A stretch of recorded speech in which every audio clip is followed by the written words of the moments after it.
Bilirsizmi əzizlərim, bəzi insanlar heç şərabxor qədər də vəfalı deyil. Şərabxor, şəraba meyilli insan hansı şəraitdə olursa olsun öz sevdiyindən əl çəkmir. Amma biz bir-birimizə anında arxa çeviririk. Biz sevmirik ki. Biz sevgini oyuncaq eləmişik. Biz eşqi oyuncaq eləmişik. Biz ailəni oyuncaq eləmişik. Biz sədaqətli insanlar deyilik.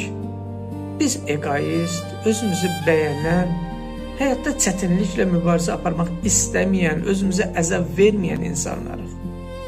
Biz bəzən ailə olduğumuz zaman ailənin nə olduğunu başa düşmürük. Onun bir məsuliyyət olduğunu başa düşmürük. Biz bir bədəni bəyənmədiyimiz zaman başqa bədənə gedirik.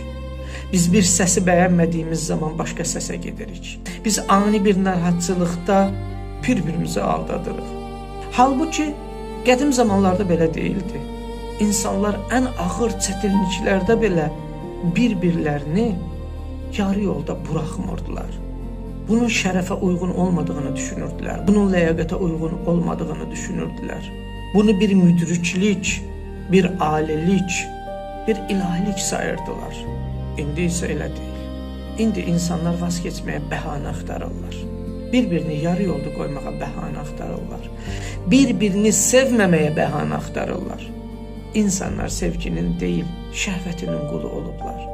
İnsanlar ailələri üçün bir ləyaqət portreti olmaq əvəzinə özləri üçün bir şəhvət portreti çəkiblər. Çox ağır bir haldır.